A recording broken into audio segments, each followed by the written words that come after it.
Hello friends, എൻ്റെ 76ാമത്തെ life transformation day ആണിന്ന്. എനിക്ക് ഒരുപാട് മാറ്റങ്ങൾ എല്ലാവർക്കും കാണുന്ന രീതിയിൽ ഉണ്ടായിട്ടില്ലെങ്കിലും എൻ്റെ മെൻ്റൽ പീസിനെ ഒരുപാട് സഹായിച്ച ഒരു കാര്യമാണ് ഈ ഒരു ട്രാൻസ്ഫോർമേഷൻ ഒരു ചലഞ്ച് സ്റ്റാർട്ട് ചെയ്ത്. നേരത്തെയൊക്കെയെന്ന് വെച്ചാൽ എപ്പോഴും മൈൻഡ്ലെസ് ആയിട്ട് സ്ക്രോൾ ചെയ്തുകൊണ്ടിരിക്കുക, എത്ര കാര്യങ്ങൾ ചെയ്യാനുണ്ടെങ്കിലും അതൊന്നും ചെയ്യാതെ മാറി ഏതെങ്കിലും റൂമിൽ കയറി കിടന്നുറങ്ങുക, ഇത് തന്നെയായിരുന്നു എൻ്റെ എപ്പോഴത്തെയും. വർക്കൗട്ട് ചെയ്യും എന്നല്ലാതെ വേറെ ഒന്നിലും ഒരു ശ്രദ്ധയില്ലായിരുന്നു. പക്ഷെ പഠിക്കുന്നതിനോടാണെങ്കിലും അല്ലെങ്കിൽ വീട്ടിലെ കാര്യങ്ങൾ നോക്കിക്കണ്ട് ചെയ്യുന്നതിനോടാണെങ്കിലും എല്ലാം ഈ ഒരു ഡിസിഷൻ എന്നെ ഹെൽപ്പ് ചെയ്തതായിട്ട് എനിക്ക് ഫീൽ ചെയ്ത്.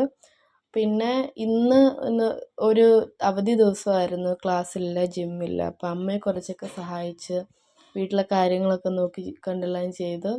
ഒത്തിരി ബിസി അല്ലായിരുന്നു എങ്കിലും കുറേയൊക്കെ ബിസി ആയിട്ടുള്ളൊരു ഡേ ആയിരുന്നു.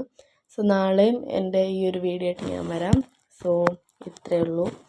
ഇന്ന് എൻ്റെ കണ്ണിന് എന്തോ പ്രശ്നം ഉണ്ടായിരുന്നു, പക്ഷെ എന്താണെന്ന് എനിക്കറിയില്ല.